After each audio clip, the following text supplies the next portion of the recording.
evening, ladies and gentlemen. This is Brock Beard from NASCAR.info coming at you after the conclusion of the post-race to the Firekeepers 400 at Michigan. Congratulations pending the results of post-race inspection, which apparently I guess is still going on here at the moment, to Denny Hamlin for pulling off a tremendous victory, an exciting race, a fantastic broadcast, even with Adam Alexander and some old parts here in it there. This was easily the best prime broadcast we've had in these first three races, and probably the best race we've had all this year. As Ty Gibbs expressed in the post-race interview that he gave after what was a fine performance for him, a third-place finish for him today, this is basically one of the only tracks that this car seems to really perform well, and you can have some actual aggressive passes for the lead there. I was thoroughly entertained by this race from beginning to end. Very happy that Alex Bowman is okay after a savage wreck in turn one, and of course becomes the subject of our last place finisher today, pending the results of post-race inspection there. Gotta say, again, as critical as I've been of the broadcast here, there was so much that they were doing right here, and it really was on display for the kind of racing that we had. This was so critical to keep the pit strategy straight as to who is going to be in a better position fuel mileage wise, what their burn rate was, the burn graphic coming in. We've seen that before from these past couple races, but this one was very critical there. The wide camera angles where you got to see so many people making aggressive moves throughout the field, not just the leaders, but clear back to the back of the field. And there were sometimes you saw most of the field, if not half of it there. Shots from above the back straightaway or coming off of turn four were very good. Not a lot of trick shots, not a lot of just wall shots where you watch the cars roll by. It was actually trying to figure out and show to us what was happening on track. It was great. It was a really, really good broadcast. Prime should get every bit of congratulations they get for what they did on this. And again, I still think Adam Alexander is probably the weak spot in it, but even his call was solid. He seemed to step it up a bit here. So maybe he's getting some good direction, and we'll see where things go on that end. I think if anything, I had more irritation with Steve Letarte just talking constantly, but I understood why he was doing it, because this was so singularly focused on the fuel strategy that was happening. And that was such a big play in it. And of course, that's definitely Steve's wheelhouse there. And then on top of that, the really aggressive moves that the Junior was responding to in the booth there as well. So, I thought they were all doing a great job. And post-race was great. And they just put on a good show. So a very enjoyable race. So much that was happening in the event there. And, Denny Hamlin may have won this race, but only leading 5 laps of it. And everybody else putting on a good show. And I liked that the big moments in the race felt big, that you had William Byron up there throwing these blocks and really trying to hold off Denny Hamlin at the end was very aggressive. No quarter given, as I put on the graphic here. It was not a situation where every pass was very aggressively made, and it was earned at the same time too. And you had people that just had monster runs on each other. They just put on a great show. It's the kind of thing that you would hope to see. It really had all the elements that make a good race at Michigan in particular. And you could probably argue a good stock car race in general, that you had very close racing. You had aggressive moves. You had aggressive blocks. You had fuel strategy. You had different figures up front. You had some drama with drivers up front looking to have good runs, or in the case of Carson Hocevar, potentially his first win. And then have that go away with a flat tire in the closing stages of this race. Just a lot of uncertainty as to what was going to play out. This was not a single file follow the leader kind of event. Right from the start, they were just very aggressive out there. And I have to say, honestly, most of the race, I was just kind of just enjoying taking in the action there. So that was certainly a big part of it there. So again, Denny Hamlin, congratulations to him. Pending the results of post-race inspection, your race winner today, Chris Buescher in second. The stage one winner looked very strong out there and was rallying at the end, maybe even having an outside chance at challenging Hamlin for the lead. Just ran out of time there at the checkered flag. Ty Gibbs lurking in and around the top 5 at the closing stages of this. as mentioned, easily his best run of this season after what's been just a disastrous start to the year to him there. Really been off the pace, and finally being able to be up there with Denny Hamlin. I know you can want to be tempted to put an asterisk on it with it being a fuel mileage race, but still, he was staying right up there when it counted. And if things played out a little differently, who knows how things would have turned out. Bubba Wallace, also getting a lot of congratulations from the booth there for the aggressive moves he was making, and also the calculated moves. There were some that he was very, very aggressive, working his way through the pack, and also calculated, like staying in line on the back straightaway, finding the right spot, and keeping his nose clean out there. And was rewarded with a great run there. So you get 3 Toyotas in the top 5. Kyle Larson, not known, I would say, for saving fuel.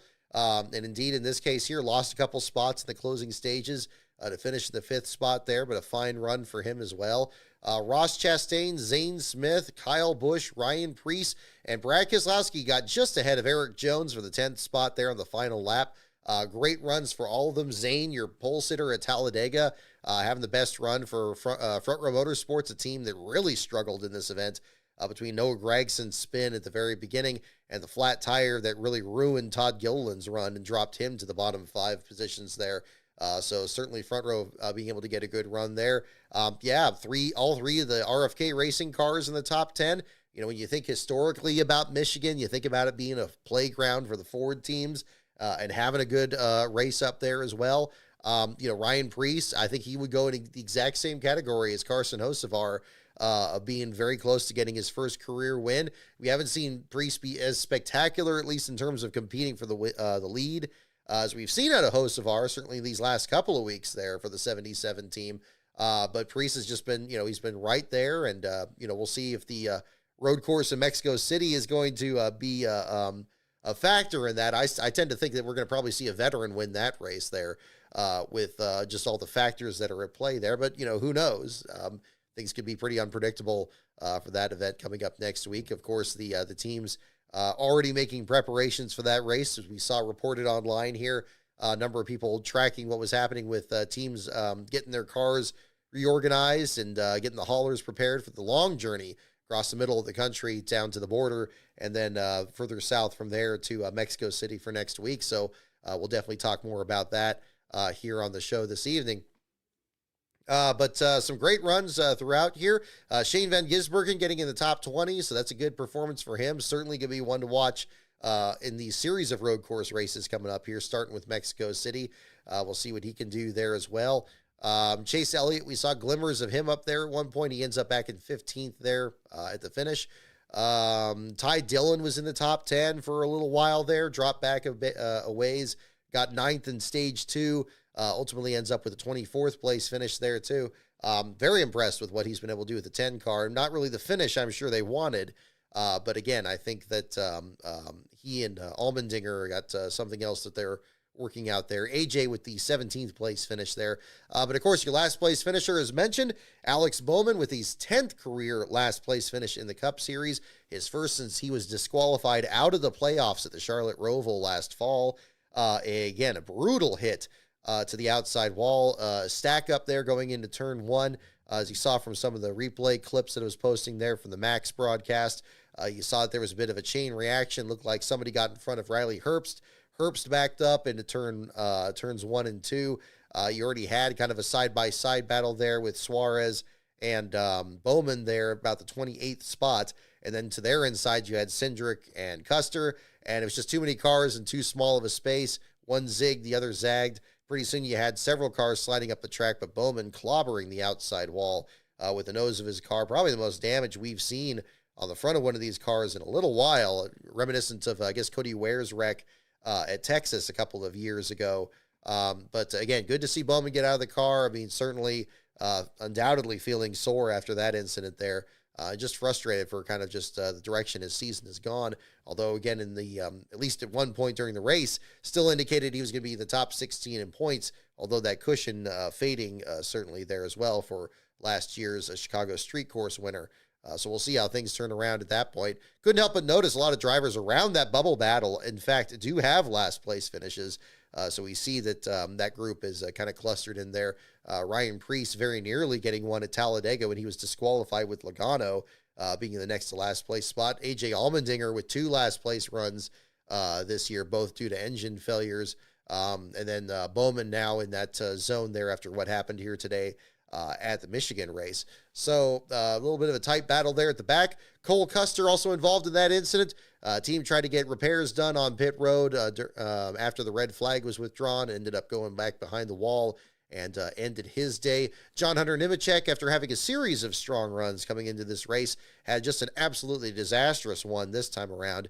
The Pie Barker fire and safety machine ended up with a early incident there with Noah Gragson after breaking loose in turn 2, then spun again off of turn 4 and got into the grass. Some damage to the rear of his car. That ended his day. Gilliland, mentioned earlier, with the flat tire getting stuck in the grass himself in turn 3, ends up with a short day for him. And Ryan Blaney, after breaking through with cruising to a win, at Nashville last week, ends up having the other side of the situation here this time around. Blaney losing 4 laps in the closing stages, spun on the entrance of pit road. Something happened with the car there, just wasn't the same afterwards. And as we usually see here, an unfortunate situation there for him. Again, mentioning Hocevar, touching on that earlier, looked like he was going to be very well in position to getting his first win there. Qualified well, raced well, got up there, took the lead from Kyle Larson in a very daring battle up there. Had to fight Larson off of turn 4, and thankfully we got to see that through, again, the great camera work that we saw on the Prime broadcast today. Unfortunately, again, the flat left rear tire right in the middle of the final run to the finish there. About 10 to 15 laps to go. Austin Cindric seemed like he was trying a pit strategy himself. Came in for fuel towards the end. Unfortunately, neither of them really climbed any higher than they did when the race finished under green. But thankfully, the race did finish under green because right up to the end, it was uncertain who was going to make it. We heard that Denny Hamlin was a half lap to the good, getting up there and actually being able to pass William Byron eventually. Really was kind of concerned at that point that how aggressively Byron was blocking. It seemed like he was going to be in a situation or maybe take both of them out in a defensive situation. Not both of them out in an accident, but in a situation where Denny would have to drive his car that much harder, and maybe both of them were going to have to come down pit road at the very end. Indeed, Byron in his post-race interview indicating that he knew he was going to be about a lap and a half short, had to come back down pit road short of the finish, and that dropped him further back in the rankings, showing him 28th after leading 98 laps, almost half the race distance, the number 24 team there, but ended up being further back in the order for him. But regardless, again, great battles among a lot of the leaders, a lot of clean racing. Glad it didn't have to have multiple overtime restarts and crashes. Unfortunately, the truck race kind of turned into a mess like that yesterday, and we'll talk about that here tonight. But again, I would say easily, it definitely has to be in the running for one of the best races this year. Whether it's, again, I don't think this is a vindication for the next gen car, mind you. It certainly doesn't make up for the fact that this car struggles at the short tracks in particular. At the road courses, it's kind of a toss up. And then, there's other tracks that are back and forth here as well. Obviously, there were so many frustrations after the Nashville race last week and how it played out at the end of that event there. But regardless, I think that this track, for whatever reason, it just put on a good show. Imagine if we had one out here in Los Angeles. Oh, wait, well, I guess that bridge has already been crossed. So, again, regardless, great event there for Denny Hamlin. Another tremendous victory for him. Getting that much closer to reaching another benchmark in his career. As mentioned again in the post-race show, they're taking the lead from Kyle Busch in the most Cup Series wins by a Joe Gibbs Racing driver.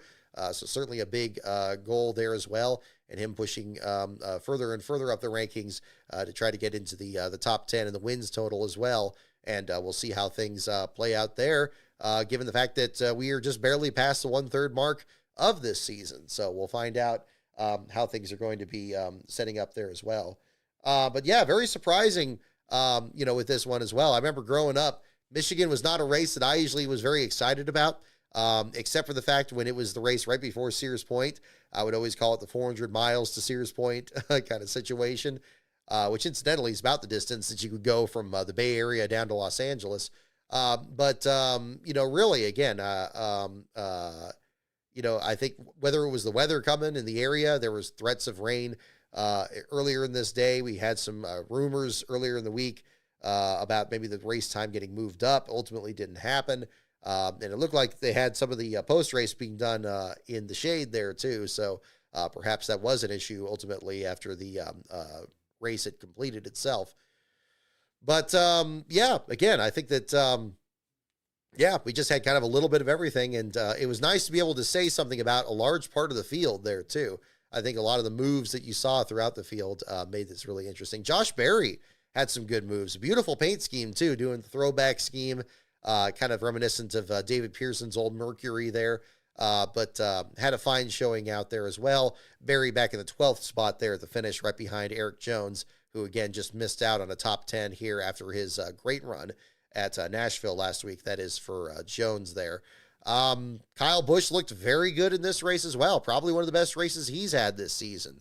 There was somebody pointing out on social media that it seems like whenever he runs that Bet MGM scheme, like he had at the Clash a couple of years ago, he just runs that much better. I'm always a firm believer in like a winning paint scheme or a losing one. Seems like there's just some drivers or teams that do well with one sponsor or another, or one paint scheme or another. And then you got other teams that are still trying to figure out what that deal is there for them. It's other teams seem like they don't mind that as much. Chris Buescher seems like he's good, and no matter what paint scheme he's running this pink Heinz paint scheme here this past week, and still having a fine run there, very different there as well. Again, kind of an interesting way that that shook out there too. But yeah, perhaps that's kind of the deal there for the 8 team.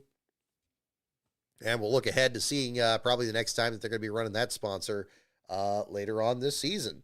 So, again, congratulations to Hamlin there. Pending the results of post-race inspection, I'll take another look here and see if we have this. Hope you guys enjoyed the post-race here on Prime. I know I did as well. It caught me off guard how quickly it wrapped up, because, of course, since it's on Prime, it's just going to start auto-playing the next thing, and all of a sudden it was starting to play a Ben Affleck movie, and I'm like, uh-oh, got to jump off this and get on the show here. So I hope you guys didn't mind here coming on a bit later. We'll certainly do that for the remaining Prime races here these next couple weeks. So Mexico City, of course, and Pocono coming up after that. We'll see how things look with the TNT portion of the schedule. If they have a post race, I'll probably just look at doing this going forward the rest of this season here. If it's a night race, we might change things up a little bit and do it a bit earlier there on there. But unless there's any objection, feel free to mention in the chat here as well. We'll kind of get that all figured out here at the same time. But again, thoroughly enjoyed the race. Loved the broadcast. I'd love it even more if, again, they had kind of the graphics, kind of like you have on the CW, where the graphics are at the bottom of the screen and showing the leaderboard. But a lot of what they were working with, where there's that one part where, Carson Hocevar and William Byron up front, and they're tracking like the throttle trace on that, kind of bringing back the old ESPN onboard telemetry kind of deal. But not just doing it for a whiz-bang thing and look at what's happening, but comparing like how they were approaching each corner. Like one point, Hocevar really lifting going into turn 3, and Byron being closer to full throttle, and yet both of them still being about the same speed and not really able to clear each other. Really interesting. Love the graphics they used for coming off pit road. This was pointed out online as well, showing drivers that stayed out and drivers that came in and what their order was, knowing what lap somebody had just come in and how many tires they got. I imagine something like that at Darlington would be really critical to actually understanding what's happening out there, but very helpful at Michigan as well, where fuel mileage is such a big part of the story every year. Really enjoyable. And, but again, I think the biggest thing was just the camera work. The camera work was so good.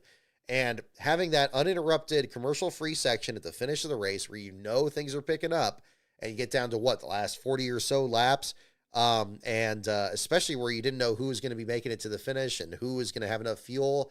I thought that they had these great angles where they would just hold on the two cars for a big part of the lap, and it wasn't just doing the wall shot and just seeing them zip by you and you can't tell what's happening.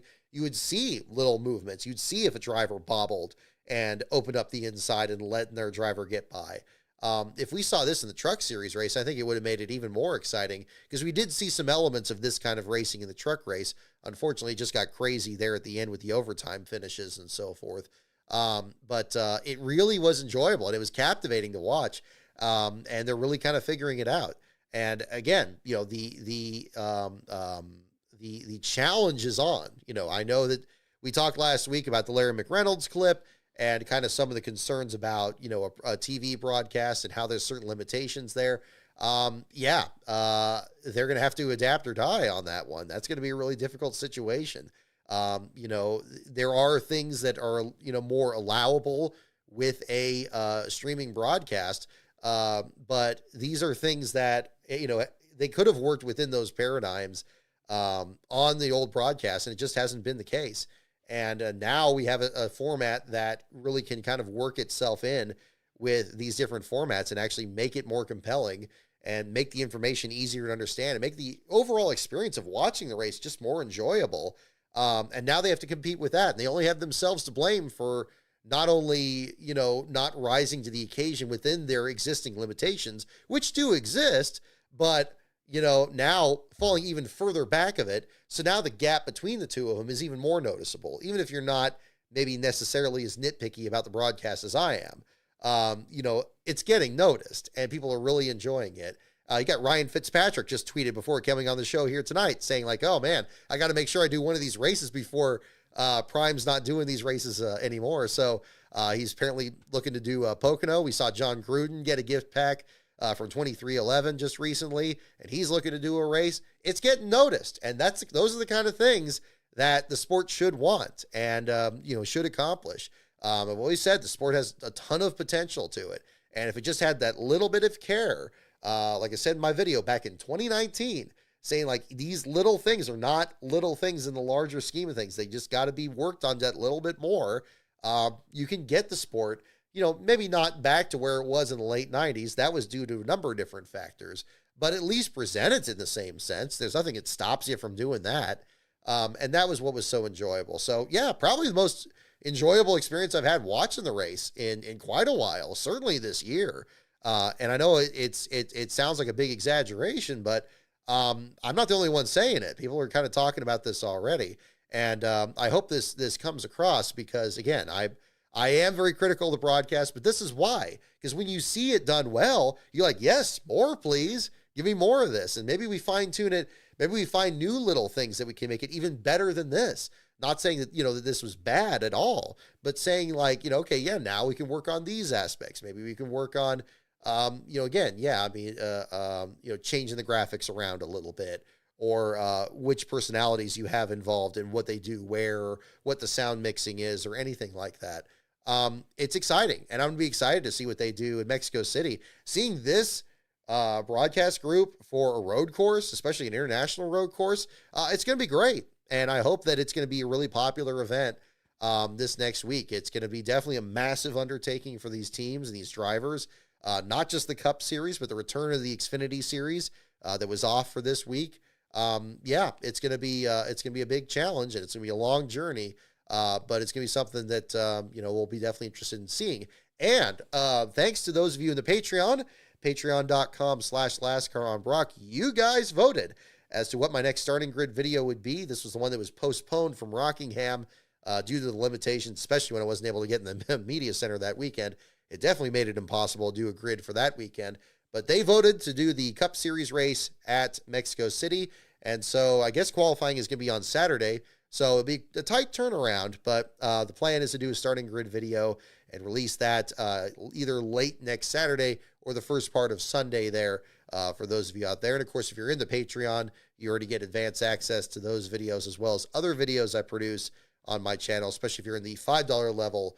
Those videos that I produce, $1 level and up, those are ones that I've worked with NASCAR Man History. In fact, he has a video that's coming together as well that we've been talking about. Actually just sent an audio file for that this week. So there'll be more for those of you in multiple levels. And on top of this, I actually have another video that I'm hoping to get done in the first part of July.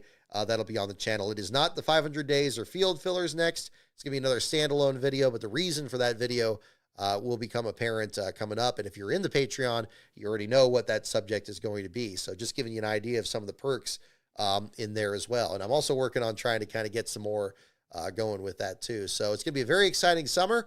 And looking to get, another couple videos out here between now and, of course, the Sears Point coverage, which planning on doing the weekend of July 10th to the 13th coming up next month. I already got to order the door magnet for that to kind of get ahead of that too. So a lot of things going to be happening here in these next few weeks here. So be sure to stay tuned on that there as well.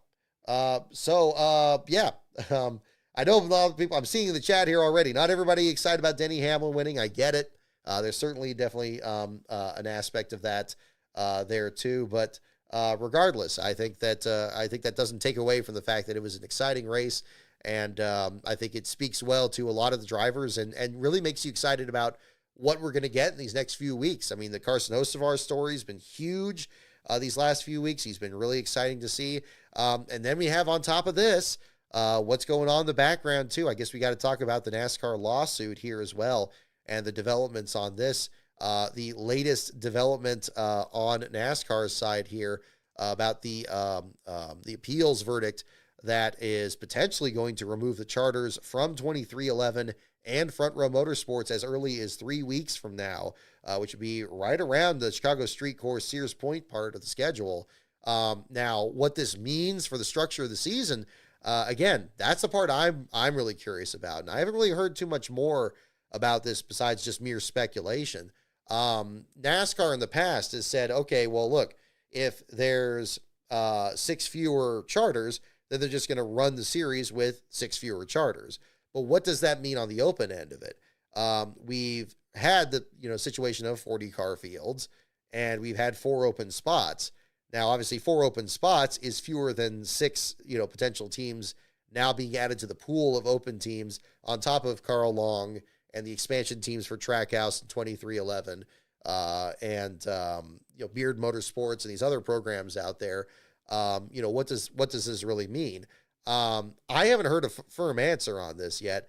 At the worst case scenario, if the rules say that it's just 4 open spots and that's it, then it doesn't matter how many charters are out there. That's it. And you potentially have a situation where you have 2 of those teams at minimum of those 6 total chartered entries that aren't in the field. Now, if it is going to be treated differently and those 6 spots just magically turn into open spots, and now we have 10 open spots each week, and we keep the status quo ante where you just have the exact same 6 teams still in the field, but they're open teams. They don't get the charter benefits, but they're still locked into the race. You're not going to have a situation where I don't see it at this point here, even though we've seen an uptick in open teams attempting these races, getting closer to 39 or 40 cars in the grid here in recent weeks. That would just complete the field. It wouldn't bump any of those guys out. So that'll be interesting. And I think that this is where I felt, discussing this online, that this was a really big weakness in the team's case. I really do feel that way. I think that when you do have an adversarial system and you're trying to figure out, you're trying to get, a better deal and saying, okay, NASCAR threw this deal out at us and it wasn't negotiated very well, and we had to take it or leave it, or we had to, we couldn't renegotiate anything. And so we're not going to sign it. It's like, oh, but we want to make sure that we get our we want to make sure to get our benefits as a chartered team while we're suing them about it, because we have to maintain, organization. And by the way, both of us bought one of the 3 charters that were on the market to expand our teams. We want to make sure that contract goes through. As we always say in this family here, don't ask, don't get. Like, I get it. If you don't ask for it, who knows if it's going to stay the same way. But it still seemed like a tall ask to me. Like, if you had a situation there where, it's like, okay, well, we want to make sure we get this, and then that gets taken away, I hope that the council advised them that this was going to be a possibility. Certainly, I'm sure the team should have been cognizant that, them refusing to sign this contract from the very beginning would put them in a situation where they were likely going to be open teams. But again, it's still a concern. I hope they were advised of it. We haven't really heard as much from the teams on this side of it. At least I haven't, from what exactly the repercussions of this is. but they must have anticipated it. They must have. And how well they're going to operate, or what this means for the driver contracts. If drivers are going to go elsewhere, where are they going to go? You got other charter, the other charter teams. You see very few driver changes. This one where Hocevar was driving the 42, getting into Noah Gregson's team, was kind of an extraordinary situation. We don't really see that as much anymore in the Cup Series. The Corey LaJoie, Justin Haley deal at Rick Ware Racing was also a very exceptional situation. But where does this all shake out? I don't know. And that's going to be the thing that's going to be really interesting to see. And we're going to know pretty soon in these next couple of weeks. And again, I think that also kind of muddies the water there. It's like, okay, well, if Tyler Reddick or Zane Smith is under contract, but it's like, is there some contingent where it has to be a chartered entry? And then, okay, I mean, if there's no other charters, where do they go? Now, there's been a lot of speculation also about what happens with these other charters. Does NASCAR do anything with them? We already had this controversy, talking about this on last show here, where NASCAR was looking into getting an open team into the field for the upcoming Sears Point race to get a road course specialist from the 24 hours race there, being able to compete and get a spot in the field. They wanted to do something with Hendrick. They couldn't do that, so they tried to do it with Spire Motorsports, and couldn't get into one of the chartered ones. They're going to have basically an open team, basically an expansion team. And the other teams caught wind of this, where Jim France was part of the purchasing deal there and was going to be part of this, and they kind of stepped in and just didn't have that happen. That to me still tells me that there must be something that NASCAR could probably still do with those chartered spots. I don't think they're out of the woods on this, and I'd be very interested to see what they do about it. And again, I called this in a video recently as well. We have Badger here as well. I'm going to pull him on screen here in a little bit. But if you remember, again, my video where I talked about this in the Bushwhackers video from last April, so more than a year ago, talk about the possibility of NASCAR subsidizing teams. And I was thinking about it subsidizing open teams and just using spots that are just being unused on it. I think NASCAR, it feels to me like they're coming around to this. And it's like, okay, wait, there's these open spots. And if we just put a driver out there, they're going to be in the field because they're not going to be bumped out of the field. And if they wanted to, pour money into it and, and do that possibility was going to be there. But again, I don't feel like that story is over yet, is basically what I'm saying. I think that there's still some possibility that maybe things get to that direction. And, that might just be the first salvo in this. Maybe they're exploring it. Again, and I think, honestly, NASCAR has some good attorneys on their hand, too, that they're kind of figuring this out. Maybe they're figuring out, while this is something that was bargained for between NASCAR and the teams, that there's still, what they can do in that process to really kind of put themselves in a more advantageous position as well. So we'll find out if that's going to be something coming up there. But I think it's really interesting. I'm very interested to see how all this works out, because it was something that definitely the teams wanted more than NASCAR, that NASCAR would probably be just as happy just wiping their hands of and moving forward from, and I think that they're really kind of exploring the parameters of this in a very interesting way, in a very interesting way. And I hate it for 2311. I hate it for Front Row. And I mentioned Curt Flood in my tweet there the other day too. The other thing, in baseball, a similar issue about, anti-competition and, monopolistic practices. This was very much the same as like the reserve clause that existed back then, where players didn't have control over what teams they played for, that the teams had this control. And, nowadays you have free agency, and you have that with its pros and its cons, of course. Players make a lot more, but then, what's the advantage, the disadvantages and such to that? But the reason that happened was, Curt Flood, a player for one of those teams that was going to be traded at his team's request, didn't want to go and objected to it, and it ruined his career.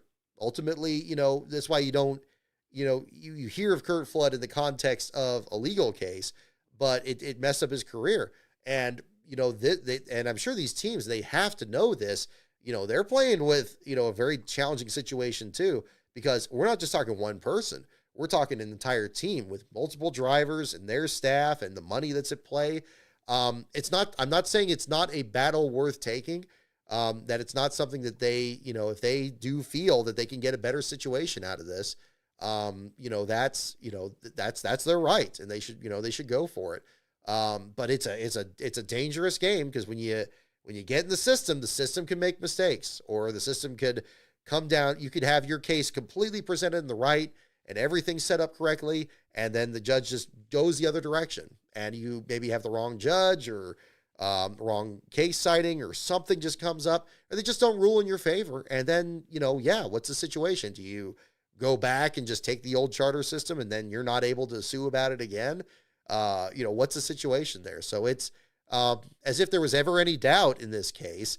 Undoubtedly, now you got to say that these are high stakes that they're playing with, and I hope their counsel's advised them of it. And we'll find out what the next step is going to be. I'm sure they're going to appeal it. And the other thing with these cases, they just go on, and that seemed to be the indication from what we heard at the very beginning of it, which is why these teams had to try to make sure that their business was in order as well.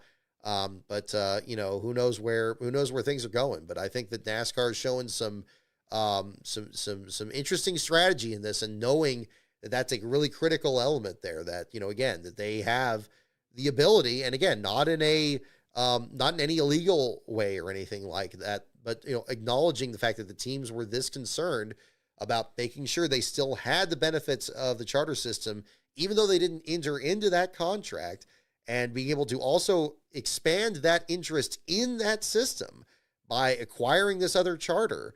That's a lot to ask for. And I think, again, it probably just got in front of another judge and said, well, wait a minute, why do you get the benefits? Why do you deserve the benefits of this system when you're suing against it? You shouldn't be able to, they probably just fell that way. And you could argue as much that it's an ignorance of the system itself, but that's why you have to have this independent fact finder there, the situation, where, they can rule on it one way or the other. And unfortunately, sometimes it doesn't go that way. So we'll see how it goes.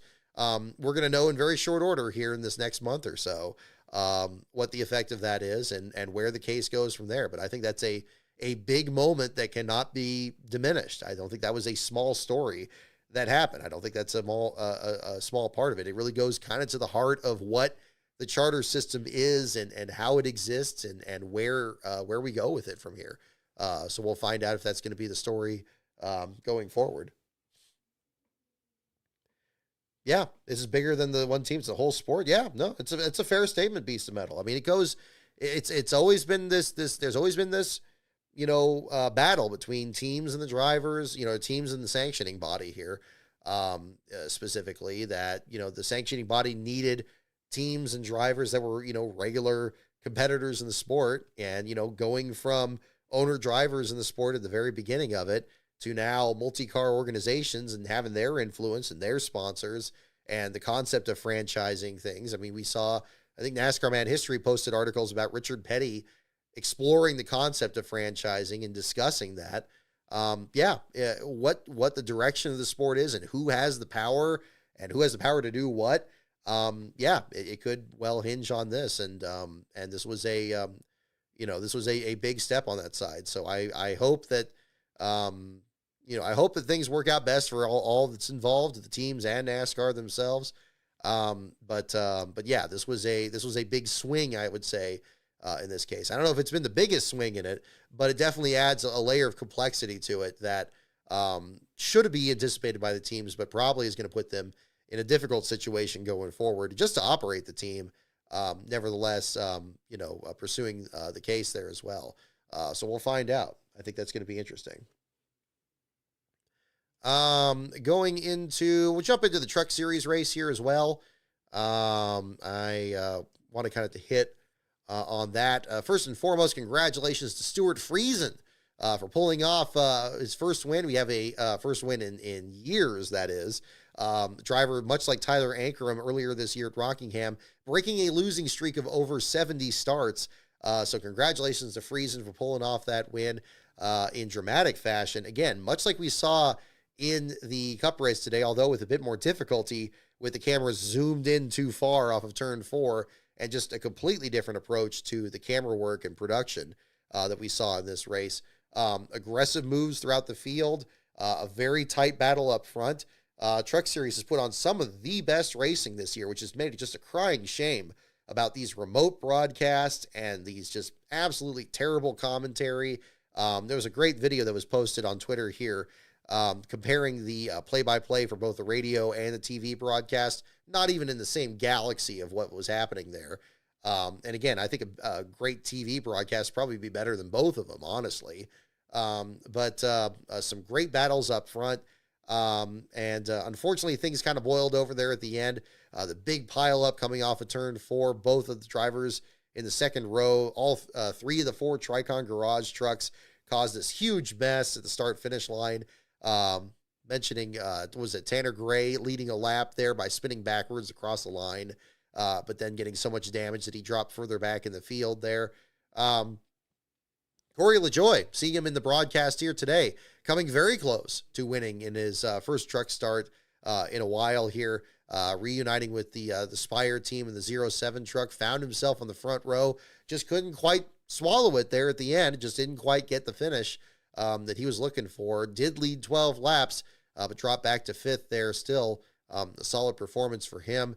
Luke Fenhouse, the pole sitter, first-time pole sitter for him in the Thor Sport entry, finishing in the 3rd spot, new career best for him. So that was really good to see. But again, Carson Hocevar, Lane Riggs, still up there in the tight battle. Hocevar having some bad luck of himself in this race as well, dropping him back into the 11th spot. And then looking much further back, Caden Honeycutt, I thought he was going to have a really good shot at actually pulling off this win. I thought the extra incentive of the Al Neese team really, committing to the DQS staffing sponsorship of the race itself and having special paint schemes for all their trucks and looking to have a good run out there. Indeed, we saw Honeycutt up there at one point, really challenging for the top spot, wasn't meant to be, dropped back further at the end and ended up in the 21st spot there at the finish. But an unpredictable race, certainly messier than the Cup race, and again, not presented nearly as well as the Cup race was today there. But regardless, an interesting way that things played out. Norm Benning ends up your last place finisher. I believe all 3 of his 3 most recent starts have all been last place runs. This case here, not flagged off the track for running too slow, but was running the only engine that was not an Ilmore in the field. And after just one lap around the track, it kind of peaked at about 7,000 RPM, and he didn't want to risk blowing the engine, so pulled the truck behind the wall. Short afternoon for him after only 3 laps of the event. Ends up out of the race, and they were breaking down the pit box, and so end up being a pretty open and shut deal there for him. Raja Karuth, the Nashville winner, unfortunate deal for him. Had an unscheduled stop. At the same time, Norm Benning came down pit road and then ended up in an accident there. It shoved in the rear of his truck and ends up in the 31st spot. Nathan Bird and Morgan Baird involved in the most savage accident in this race that actually punctured a hole in the safer barrier. Very similar to what we saw at Rockingham, where crews had to come back out there and weld this piece of the wall together. Probably the one best aspect of the FS1 broadcast is they actually did go into a bit of a discussion about how the safer barrier is set up and why this particular repair needed to be needed. I felt like the only way they could have done better is really kind of bring up the Rockingham deal and talk about like what this patch process was. At Rockingham, they had to do a temporary one. And then after the race, there were further repairs. Lastbro was actually taking pictures and talking with the crews that were working there in the corner and having to do that well into the night to get ready for the Xfinity race the next day. I don't know if this is the same situation here that they needed to do something temporary during a red flag and then do a permanent repair today. We didn't really see an accident in about the same spot there. In this case, I don't think John Hunter hit in that same spot.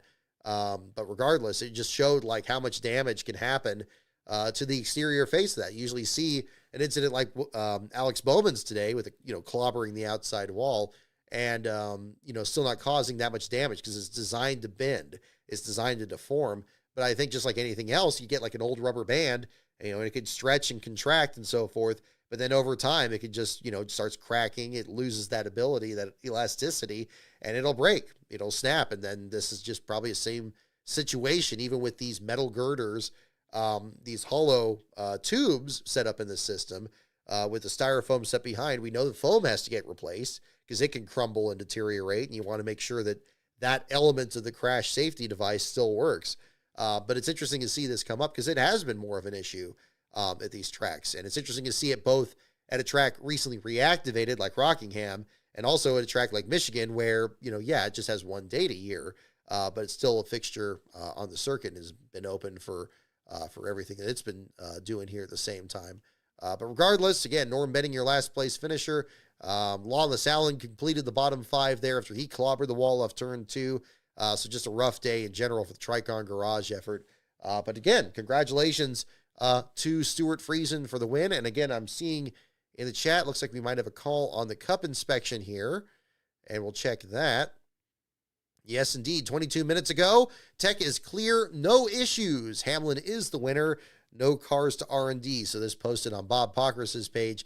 Congratulations to Denny Hamlin, your race winner. And indeed, Alex Bowman, after his serious accident today, Michigan will be your feature for the race there as well. So we'll see how things work out at the same time. Big G, I see your comment there as well. The only issue with deleting the charters entirely is they'd have to renegotiate how the teams get paid to make it worth being a 38 race competing team for multiple years. Very good point. Yeah, that's true. And they would go back to, the starting point. And maybe the result of that system wouldn't be a charter system. It could be that just kind of just goes away. And then we just start over. And, now with the charter system, we've now whittled down the number of teams that are even there to begin with. Maybe it changes, they've already kind of set up a system where they kind of, winnowing teams down to have 3 cars instead of 4. We've already gone from 5 to 4 in the past. Anything else that gets bolted in there is going to be a part of it. And what that system is going to be, I have no idea. But it's very true. It could be something that gets renegotiated there at the exact same time. So we'll see. Let's see. I saw the comments there. Yeah, Ryan, you're asking me about the Ram coming back into the sport. Yes, I haven't discussed that yet. So thank you for bringing that up as well. Busy news week here with everything going on. Yes.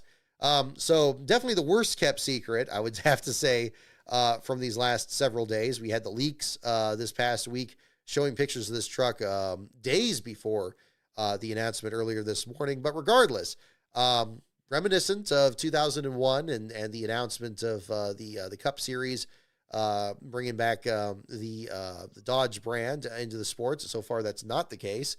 But here we have the Ram coming back to the Truck Series starting next year. No teams or drivers announced. But regardless, beautiful new model. Looked very similar to the Toyota with the kind of tall, flat nose. But good to see another manufacturer involved in the sports. I mean, it seems like it's been a long time. Certainly has been, at least since, the Toyota advanced into the sport in the late 2000s. We've heard about other OEMs having interest in the sport and not quite making that transition. And we're even hearing now with, the potential of the whole Stellantis deal, what other brands from their, marketing platform get brought into the sport, whether it's for Cup or Xfinity, assuming it's not also some kind of deal with, Dodge or that deal there too. But I thought the truck looked cool. I love the updated version of the Direct Connection logo. That performance branch of the Mopar segment. Somebody was mentioning that's already on Tony Stewart's effort in drag racing. I hadn't noticed that. I don't really watch drag racing that much. But glad to see that branding still out there and bringing it in there. It didn't seem like that was really part of the 2001 push in the Cup Series. They kind of had that whole, red car thing, the Dodge different deal, the Edward Herman ads. They didn't really go into the old Direct Connection program. So I'm glad to see them bring something classic back. And, kind of updating the graphic there too. So hopefully that gets to be something where it becomes an even bigger part of the Truck Series when they come back in there. But yeah, very exciting. There were rumors about Cletus McFarland being involved in that effort. Cletus himself tweeting that he wasn't a part of that was just rumors. Relieved to hear that, especially given how new he still is to ARCA. I think it would be a very difficult thing to do to try to jump into the Truck Series with that little experience. I would hope that he would do some more full-time ARCA and kind of develop his skills. I would especially hate to see him struggle that much for the presence that he has we've already seen this with Haley Deegan, and her big presence in the sport, with her big social media presence. And we're starting to see it with Tony Breidinger this year. She's kind of had a difficult go of it this first part of the season there as well. You'd like to only grow somebody's audience. You don't want to do something that's going to be something that's going to cost them their audience there too. And while I think Cletus has its own branding in a different sense there too, it's still subject to the same, fickle nature of the sport and developing your skills in the sport there too. That could be an issue. So, hopefully that's going to be a sign that there is going to be more of a progression there for him in the sport. So we'll find out if that's going to be the case there too. But yeah, very excited about the new Ram. I think it's a beautiful looking machine. I liked the old one there had the chrome grill on the front. I had a roommate in college that had one of those big trucks. He always called it the 13-cylinder truck because it was always just so big, and the engine and it had the Hemi and the noise and all that. So seeing that the later version of that coming back into the truck series is exciting regardless. And I'm sure their sponsor activation at the track is going to be fun to see as well, visiting the fan zones there. It certainly looked like they had a great display set up there with the truck doing donuts there in front of the media and fans assembled there at the Michigan track. So good to see. And that's certainly very exciting there as well. Yeah, Tony's, Kyle, you're very accurate on that. Yeah, Tony's had some better runs in trucks than Deegan has as well. She's struggled these last couple of races here with the pace there too. But I think when she started at Tricon in particular, looked like she was doing pretty well. So we'll see what's going to be happening here at the same time. Let's see here. No issues. Okay, kind of checking else in that as well. Do I have anything else on the truck race? I think that's mostly what I have here. Yeah, Grant Enfinger looked really good. I love the blocks he was throwing on Hocevar and some of the other drivers up there. He looked really good. I mean, Enfinger has always been a fun one to watch there in that series, getting to be the series veteran in that respect there, right there with Crafton, leading 31 laps there as well. Corey Heim showing some vulnerability after getting in that wreck. Really caused a lot of damage to the number 11 there, but finishing in the 18th spot there regardless. But we'll find out what happens. I guess Pocono is going to be next for them, correct? We got a couple off weeks. Yeah, Pocono, the Miller Tech Battery 200 coming up in a couple of weeks there. As I guess that's going to be another prime weekend there for the Cup Series. But, of course, the Mexico City race coming up. Yeah, again, I know it's not the same track that we had from 2005. Denny Hamlin even mentioning that his past win there doesn't really bear any help for his potential of having a good run out there. Hamlin's already not really been very positive about the road courses. Indeed, he comes into Sears Point next month, potentially becoming the first driver to finish last in that race 3 straight years since Tom Hubert from 2004 to 2006. So we'll see if that's going to be the story there as well. Of course, that'll be coming up here before you know it. But, all I can say is, very excited about the Cup broadcast today. I really enjoyed watching it. I think there were some interesting stories, and they were hit the way they needed to be hit. The camera, it was shot the way it needed to be shot. And the play-by-play wasn't bad. It's still the weak spot, I think, in this sense. But hopefully that'll be something that just improves in time, and they'll get up there too. And this Mexico race is going to be interesting to see how it plays out, because they've just been doing these ovals to start out between all these here, between Charlotte and Nashville, and now Michigan, and then Pocono here in a couple of weeks. I'm going to be very anxious to see how well this race is presented. And same thing with the CW. CW has been doing a great job with the Xfinity series and featuring the continuing storylines in there, whether it's Ryan Sieg or Sheldon Creed trying to get their first win. Creed, of course, having a very good history with road courses, being acolyte of Robbie Gordon. I anticipate him being very strong. Maybe his streak ends the way we saw Sam Mayer be able to win at at Road America not long ago. We'll see how that shakes out.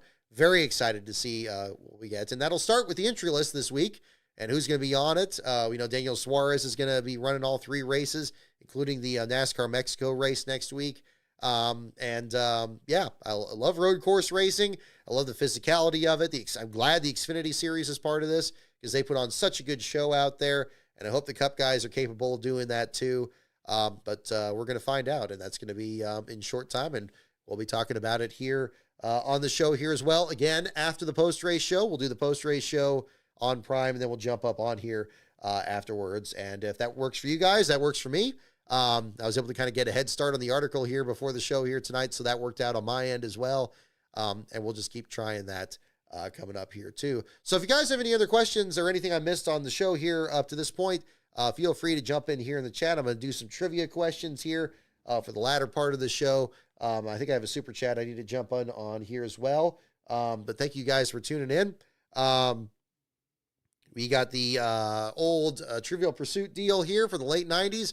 We'll do a couple questions from this. Let me know which category you like. It'll be NASCAR, pits, teams, tracks, drivers, and the wild card. So go ahead and mention in the chat which one you'd like. So NASCAR, pits, teams, tracks, drivers, and the wild card. And we'll do those. I don't really have anything for show and tell today. I do have Badger here just off camera. He's all crashed out here on my lap here, but we'll do that as well. And let's see. Let me go up to here as well. Hello. We got picks for Mexico already about AJ Allmendinger. We'll see what happens. Yeah, I mean, I expect a good race. Like, I think Xfinity is going to be great. I think we'll get at least something kind of like Portland out there. But we'll see what looks like there. I mean, hopefully the Cup package is going to be good. And I'm hoping for a good race there, too, because, of course, for both cases, that's going to augur well for Sears Point next month and Chicago Street Course and some of these other venues. You got Watkins Glen not too far down the road. We already saw ads for that during the race today. Yeah, we'll see how things shake out. Beast Metal, thank you for your super chat for $10. The only possible benefit of this lawsuit would have been exposing the charter system for the Ponzi scheme it is. Your words, not mine.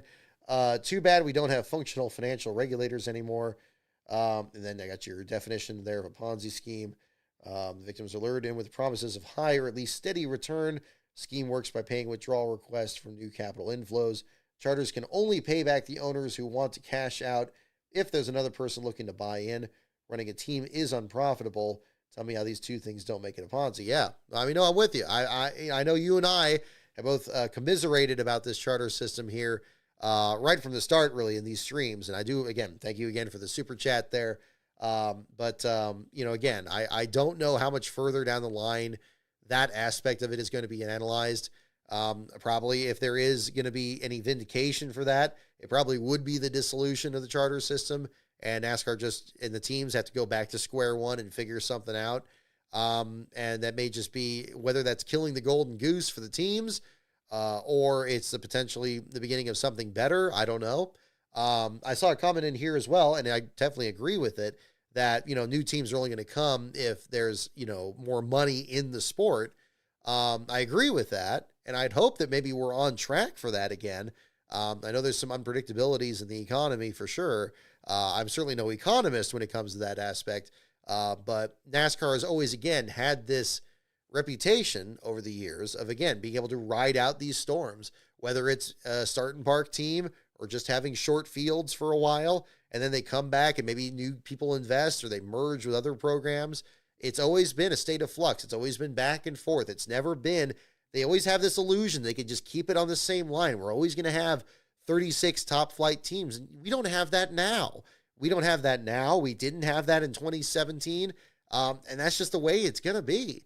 It's not a perfect system. If the other side of this case produces, either eliminates the charter system or produces a better version of it that just uses some pieces that did work, hopefully that's something that's going to be better for the sport. If their goal is to create this utopia where you're going to just have X number of cars every week, and that's going to be guaranteed, and they're not going to start in park, and they're going to be fully funded, and they're going to be sponsored every week. Again, we don't have that now. You can't force the sport to be as healthy from one year to the next. You need to have some flexibility in it. And I'm sorry, just having those 4 open spots isn't enough flexibility. Suppose you have a time where, yeah, you do have new teams coming in there. And especially if you have this contradiction where you're creating additional obstacles to getting into the sport, obstacles that, again, don't exist in the Xfinity Series and don't exist in the Truck Series. And yes, we've had short fields more commonly in the Truck Series, but that hasn't traditionally been the case. And in the Xfinity Series, we've so consistently had at least 2 DNQs that we've had to have provisionals for the race next week in that series. So clearly something else is going on if their goal is to get new investors and more teams into the series there. So we'll see if that gets renegotiated or whatever the situation is.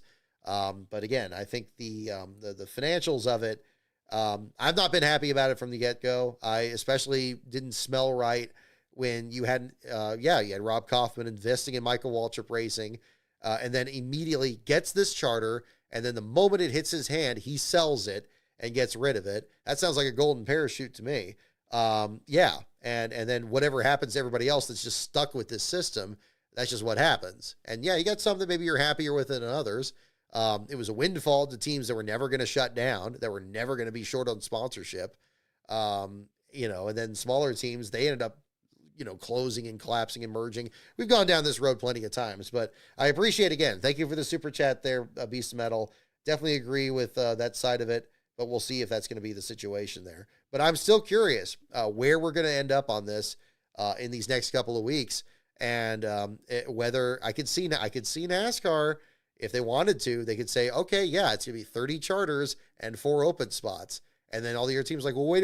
It's like, well, we have 6 cars and we're trying to compete with these spots. And they say it's 4 open spots. I can see NASCAR doing that. I can see them doing that. I just don't know if they're allowed to do it. I don't know what the terms of the actual deal are. And that's why in this whole discovery process, in this case, I was hoping that maybe we get a better view of it. Seems like we're still getting just glimpses of it about, how much people paid for certain charters or whatever. We'll see what the situation is. But I think we're going to get at least an answer on that in another couple weeks if they do ultimately lose these charters. And we still don't know if they're going to. There could always be a restraining order or something stepped in there where the teams kind of are able to get that delayed maybe to the end of the season. Who knows? But that's something we're going to find out, and it's going to be fascinating to find out, undoubtedly. I would have to say, thinking about this now, I'm pretty impressed by how well Denny Hamlin 2311 performed under these circumstances. I think maybe that does show that maybe it isn't a big concern for them losing their charters and running as an open team, at least for a period while this is settled there. Denny be able to stay in the focus there. Maybe he's just more focused on, of course, the arrival of his son, and of course his wife being overdue now. Certainly excited for the Hamlin family on their new arrival there. So hoping for everything on that. Again, tremendous performance under pressure, I would say, because I don't know what the media scrum was like around him this week, but undoubtedly, I'm sure there was a lot that he had to be addressing this week here too. Front Row Motorsports, they just had kind of a rough afternoon. I don't know if you can blame it on their potential of their situation of losing charters as well. But we'll see what the situation is on that end coming up. So, yeah, exactly. But we'll find out if that's going to be a different story there. Willie B, good question. After the Earnhardt series, what documentary would they make next? I was mentioning this on the show last week. I think there's so many driver stories that would make great documentaries that they just don't scratch the surface on. I mean, I know it kind of dovetailed into a Neil Bonnet story too, because I felt like it covered that story very well. In some ways better even than the FS1 one that did the interview with his widow. I don't know. I mean, I think you could probably look at just any number of different drivers. Maybe do one on Jeff Gordon. Maybe do one on, not just, maybe you could do something on like a top driver, kind of like what we've seen, with big names. But I think if you go back, I would love it if they really took to heart how knowledgeable the average NASCAR fan is and did something kind of crazy, like do a thing on Buddy Arrington or did a thing on Jimmy Means or something like that, and really show that aspect of the sport. I don't know if that'll happen or not, but maybe that'll be something else to look at. Oh, any thoughts on the Atlanta rebrand? Oh, I hate it. Oh, it's terrible. Echo Park Speedway. What look what they're doing to this track. I mean, is there any indignity that the Atlanta Motor Speedway is not going to undergo here between this video game restructuring of this track to this pseudo super speedway thing that everybody's just like, oh my gosh, it's just the most amazing thing, even though they're going so painfully slow and can't go anywhere. They're just locked in formation, can't go anywhere. And now they're going to give it this other name. What are they doing? I mean, I just don't get it. It's not like we haven't had rebrands of tracks recently. The ISM Speedway at Phoenix, we had the Infineon Raceway, we had Lowe's Motor Speedway. Yeah, we had all that, but at least those tracks were still competitive. No, I hate it. I think it's terrible. I think it's silly. I get it. The money's still good. Do what you got to do to make your money. But I don't know. It's Atlanta. Come on. Whatever little is still there. But yeah. Let's see here. What categories do we have? Wild card. I see 1, 2, 3, 4 for wild card.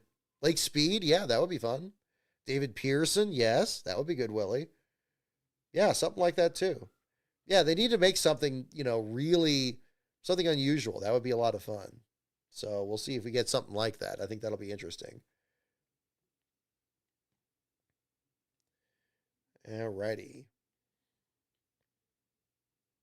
Yeah, who wins in Michigan? Yeah, I think we have that already. But we will see. Yeah, and again, yeah, Big G, you raise a good point too about field fillers. It raises a good point. That's another thing I didn't hit on here. It's again, you have, the economy goes back and forth. You have a lot of teams. You don't have a lot of teams.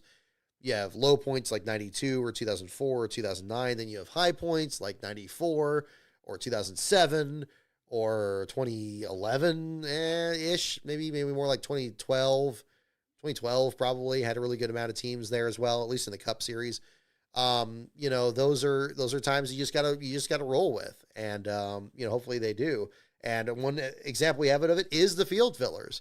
If NASCAR wants to put their own field fillers in the field, or if they want to invest in a team like Beard Motorsports or Carl Long and tell them, like, Carl's heard that story before. He's the one that he got called in 2004 and said, hey, I know you attempted a couple races last year and you didn't qualify for any of them. Can you get that car out to Rockingham?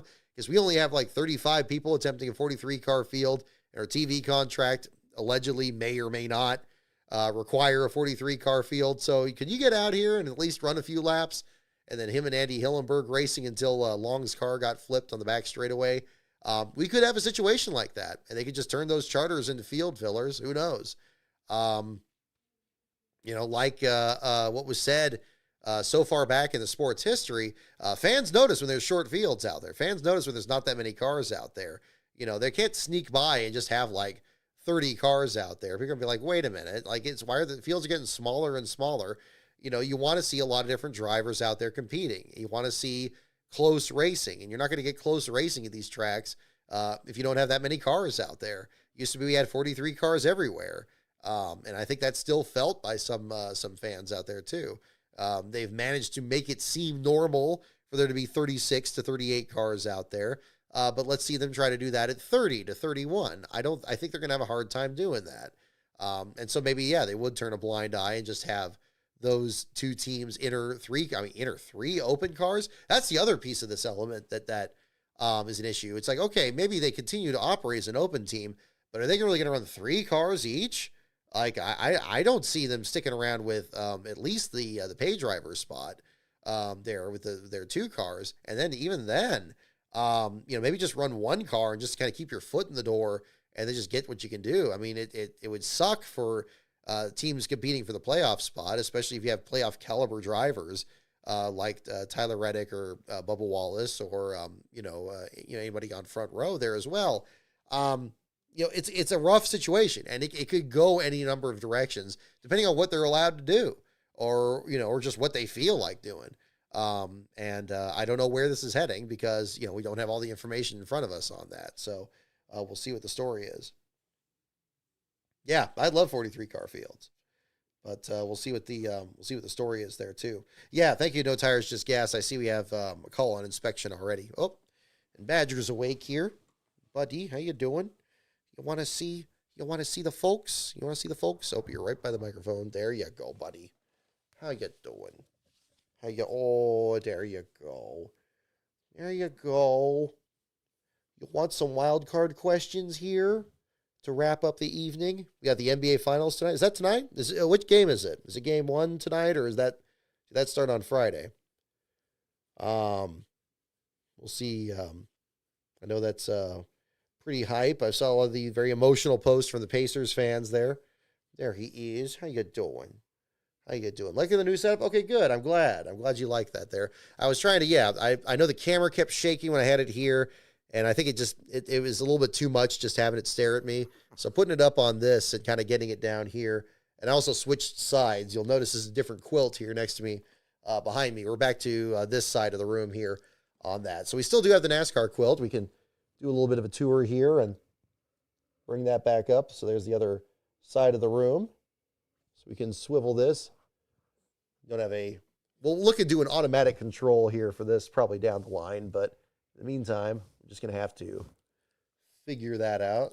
There we go. How you doing, buddy? Huh? You good? You good? Oh, gosh, he's doing the thing. He's doing the thing. It's getting very late for him. Well, let's do a couple trivia questions, and we'll have Badger just... Okay, it's game 2 tonight. Oh, Pacers lead. Right on. Okay, right on. There we go. Alrighty. Huh? Oh, you hear something, buddy? You got your big ears? Your big ears and you'll hear something, do you? Do you? Okay. Oh, gosh. Alrighty. Here you go. You want to get back on the lap? There you go. There you go. Alrighty. Looks like Wildcard has it here, so we'll jump into that. We'll just do a couple here and wrap up here for the evening. So thank you again, everyone, for tuning in.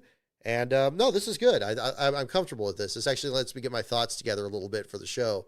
So maybe this will be something we'll kind of phase in down the line. If you guys are up with that, I mean, if you want me to do it right after the race, I kind of just usually did that. But if you're better doing it after the post-race shows or something, I'm totally flexible on that.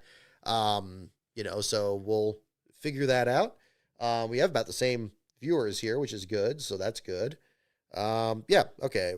Let's see. Wild card. Okay. Ooh, this is interesting. Here we go. We have a superstition question here.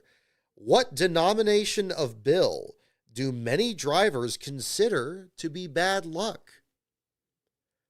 What denomination of bill do many drivers consider to be bad luck? Yeah, try to guess, okay? Try to guess on that. I'm going to have some water here in a moment. Let me just mute this for just a moment.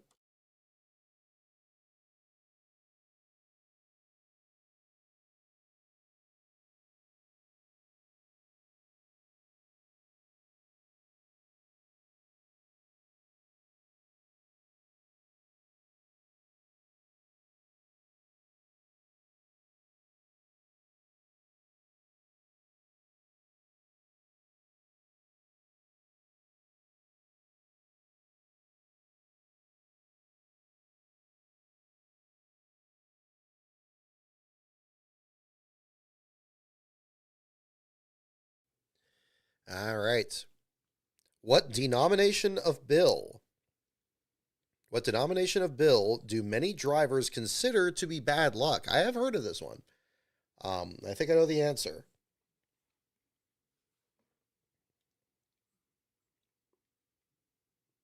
Alrighty. $5 over 9,000. Ones, 3, 20. Is there such thing as a $3 bill?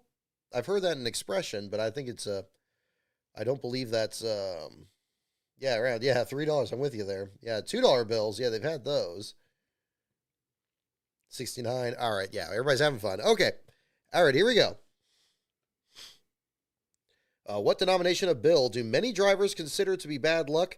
And the answer is indeed a $50 bill. $50 bill, Ryan. You're correct.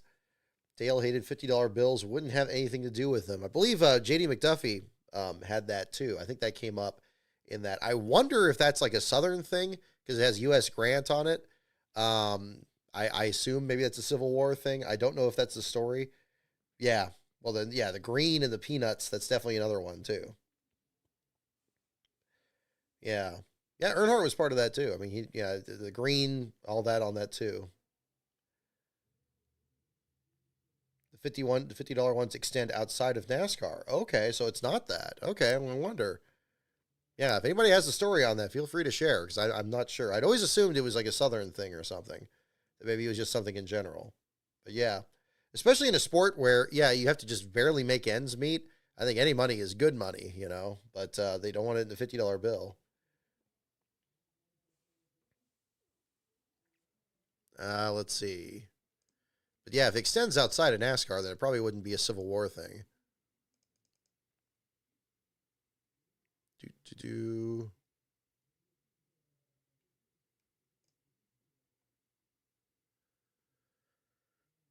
I was just missing the dynamism Fox brings to the camera work. Okay, that's got to be sarcastic. I was that one shot in the truck race where Morgan Baird and Nathan Bird wrecked right in front of a camera, and the camera didn't catch it because it was zoomed clear on the other side of the track over at like the backs of the trucks going into turns 1 and 2, and so they had to pull it back. And it wasn't just a little bit. They had to pull it back really far. They had that thing at like whatever the full range is, whatever I'm no photographer here, but whatever, like 100 times zoom and just click it back, click it back, click it back, click it back. Like, oh, it's like pulling back. It's like you can't pull back quick enough.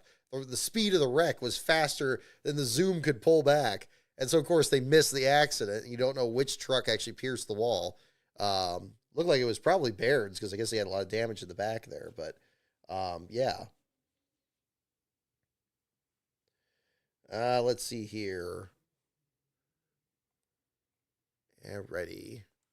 Let's get another couple questions here. So yeah, $50 bill is the answer. Alrighty, next question. What did Bill and Anne France name their youngest son? Their youngest son. Don't look it up. Try to guess it.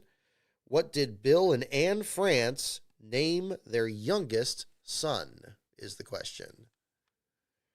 Badger, oh, he's up on the armrest. You can see him on the shot. He's on the armrest. You want something. What do you want? You want to go downstairs, buddy? You're very close. I know you want to go downstairs and eat. It's very soon. You're so big and so small. Oh, cha, cha, cha, cha. Oh, cha, cha, cha, cha. Oh, yeah, he's licking his chops. Yeah, he's ready to eat. Well, we're going to get you down in just a moment. Wow, interesting. Yep. Jeff Gluck just tweeted a picture about 50 minutes ago, about an hour ago. The garage is packed up and the haulers are ready to make a run for the border, he says. So there you go. Now I heard something unconfirmed that they have to be there at the border tonight. So that's pretty crazy deal there too. It's surprising it's that quick because they got I think like on Monday and Tuesday they have like just very little. It's more like track setup or something like that. The haulers usually seem to come in later. I know they're planning on doing a convoy. I've heard about that, but yeah, we'll see what the story is.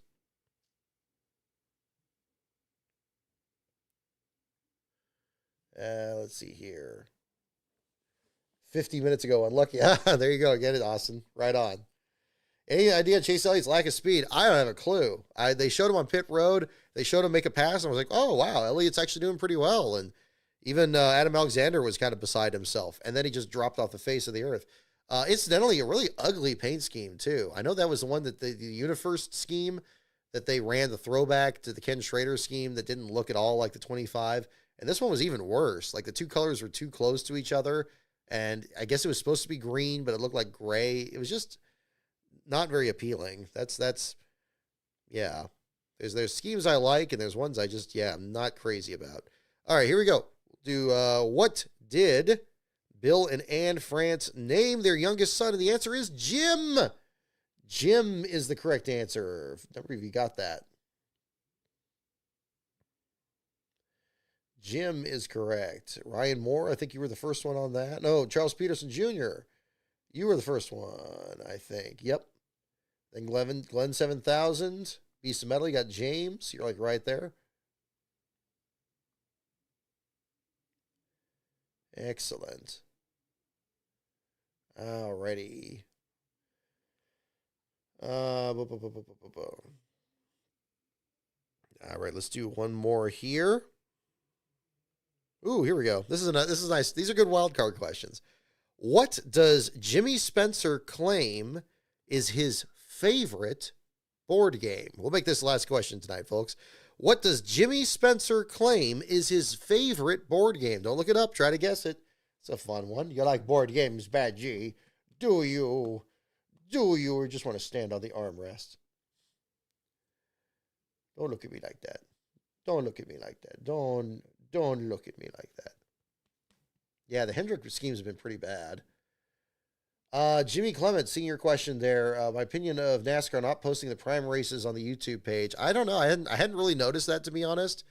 I mean, it is too bad. I mean, I know on Prime you can do replays of it. We were talking about that. Somebody told me that on the show last week. Because I didn't watch the pre-race to the Charlotte race. I just watched the Nashville one here. But, yeah. What does Jimmy Spencer claim is his favorite board game? We got a little rhyme there. We got a rhyme there, Badgie. Got a rhyme there. Come on. You want to see the people? Oh, there he is. There he is. You're good. You're good. You're just a little fidgets today. You're just a little fidgets today. There he is. There he is. Okay. How about you? That's a little bright. So let's bring you back down here, buddy. We'll get you downstairs in just a moment. Alrighty. Let's see. I guess it's for trouble. Eels and escalators. Here we got some throwbacks. Chutes and ladders. Monopoly. Sorry. Clue. Okay, here we go. Read it one more time. What does Jimmy Spencer claim is his favorite board game? The answer is Monopoly. Monopoly. F1 Monopoly. You got the no tires, just gas. There we go. Very close. Big G, I think you were the first one to that one. Monopoly is indeed the correct answer. I like those of you who guessed sorry. That would have been funny. I like that.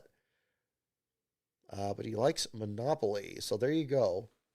When did you get, little puppy? What a cutie. Thank you there, Hangman Page. I'm glad you like him. Old Badger here. He and his sister Bunny, short for Honey Badger and Honey Bunny. We adopted them, when was that? 2019? Brought him on the show a couple times here. He doesn't always come up here. But yeah, he is a little guy there. So there we go. Alrighty. All right. Othello. There we go. There's some other ones. Smash Boop. All the other guesses there too. Alrighty, buddy. So I'll tell you what, I need to get this guy downstairs. So that will do it for the show here for this evening. Thank you so much, everyone, for tuning in. And congratulations to Denny Hamlin on an impressive win at Michigan again. And congratulations to the Prime crew for a great broadcast. Again, very enjoyable here at NASCAR headquarters. Had a great time. Looking forward to more of the same here in Mexico City here in the remainder of the Prime contract here in a couple weeks. So in the meantime, the website is lastcar.info. My Twitter feed is at lastcaronbrock. Of course, there are more videos on this channel here you can check out, including what, again, I'm planning on doing the starting grid video for the Cup Series race at Mexico City, the Autodromo Hermanos Rodriguez Road Course. I took French class in high school instead of Spanish, so I'm afraid that's about the limit I have on that. But it'll be fun to be able to say that. It's always been a good one to bring up on the list there for the starting grid. So haven't done that one before, and that'll be fun to do this week. Another video planned for early July, leading into Sears Point, and then more field fillers in 500 days later this summer. So lots more to be excited about. If you want more information on all that, consider checking out my Patreon, patreon.com/LastCarOnBrock.